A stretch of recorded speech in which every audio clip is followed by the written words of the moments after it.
Quand je prends dernièrement les propos d'Emmanuel Macron sur l'Afrique, eh bien, tout Africain conscient devrait donc comprendre très vite tout ce qu'il a pu nous dire et qu'est-ce que ça signifie. Le général Tiani a dit il n'y a pas longtemps du changement donc de tactique ou de stratégie des forces françaises en Afrique. Et je pense qu'il est venu le confirmer. Il s'agit de dissoudre et de garder un dispositif socle.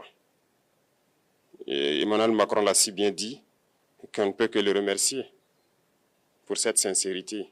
Même si certains ont voulu mettre la poudre aux yeux de leur population, mais la réalité finit par rattraper aussi.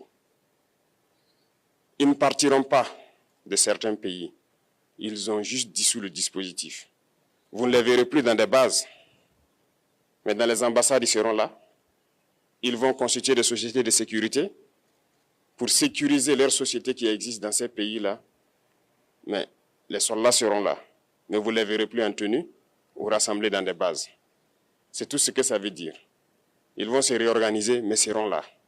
Il a parlé de politesse vis-à-vis de certains chefs d'État en leur donnant la primauté d'annoncer donc la rupture ou le départ des forces françaises. Ça nous importe peu, on peut dire. Mais tout ce que nous savons, c'est que si vous voulez une rupture avec ces forces impérialistes, c'est simple, on dénonce les accords. Tout commence par là-bas.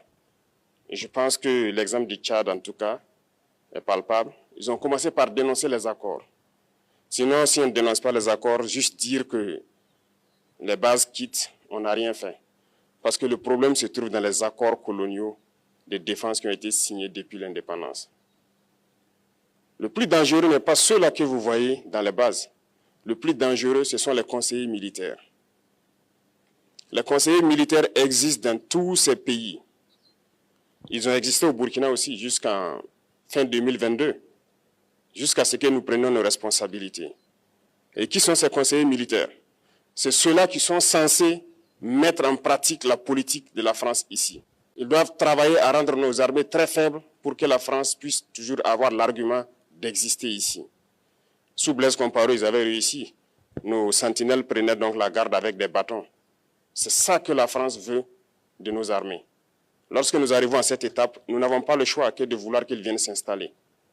Mais l'armée burkinabé a réussi à un moment donné à se débarrasser des conseillers militaires. Malheureusement, je pense qu'en 2019, après l'opération Otapouanou, où ces Français ont vu que l'armée burkinabé avait encore une capacité de réagir au terrorisme, ils ont appelé les chefs d'état-major en France, ils l'ont instruit